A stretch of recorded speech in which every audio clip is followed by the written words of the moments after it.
പുണ്യമാണ് നീ, കോടി പുണ്യം. മുറിവിൽ തേൻ പുരട്ടുന്ന നിന്റെ സാന്നിധ്യം വേണ്ടെന്ന് വയ്ക്കാൻ തോന്നിയത് നിന്നോടുള്ള ഇഷ്ടക്കൂടുതലുണ്ട്.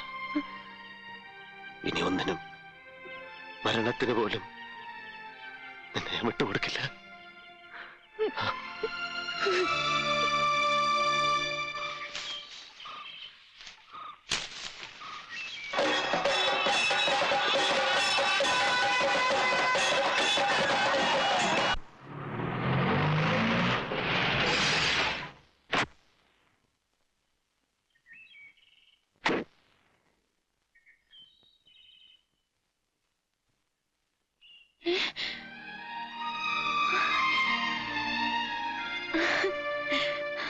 മോളെ, ബാനുജി, ഇന്ന് രാവിലെ എന്റെ കല്യാണമായിരുന്നു. ഞാൻ ഒരുപാട് പറഞ്ഞു നോക്കി അച്ഛനോട്. ചേച്ചി വന്നൊന്ന് കാണാൻ കൂടെ സമ്മതിച്ചില്ല. ചേച്ചി ആഗ്രഹിച്ച അച്യുതേട്ടൻ എന്തൊരു വെട്ടിയാ, മൂപ്പർക്ക് എന്തുകൊണ്ടും ചേരുക ഞാനാന്ന് ഓർക്കണ്ടായിരുന്നു. മോളെ, അച്ഛന് സമാധാനായി. ഇനിയൊരു കുടിയൊഴിപ്പിക്കൽ ഉണ്ടാവില്ലല്ലോ. പോരെങ്കിൽ ഇപ്പോ മരുവിന്റെ വീടും സ്വത്തും നോക്കി നടത്തുന്ന എന്റെ അന്തസ്സും.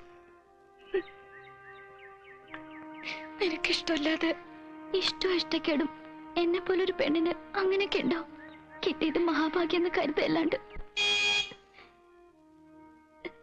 ഭാരതി ചേച്ചി വിളിക്കണം.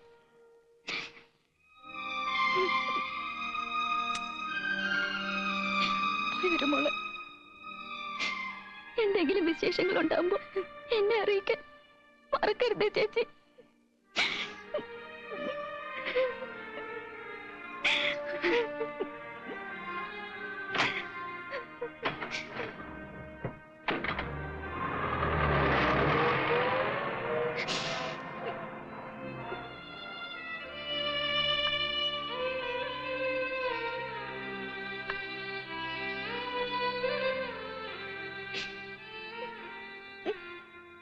അവൾക്ക് നല്ലത് വരാൻ പ്രാർത്ഥിക്കൂ. എന്റെ അനിയത്തി. അരുത്, കരയരുത്. ചെല്ലു, ഒരുക്കങ്ങളെല്ലാം തീർക്കണ്ടേ? മനസ്സിലിനി ഇന്നത്തെ യാത്ര മാത്രം, അതേ പാടുള്ളൂ. എനിക്ക് അച്ഛനെ ചെന്നൊന്ന് കാണണം. ശാപം ഏൽക്കാതിരിക്കാൻ ആ കാലിൽ തൊട്ടൊന്ന് നമസ്കരിക്കണം. കാണുന്നതേ ചതുർത്ഥിയായിരിക്കും എന്നറിയാം. എന്നാലും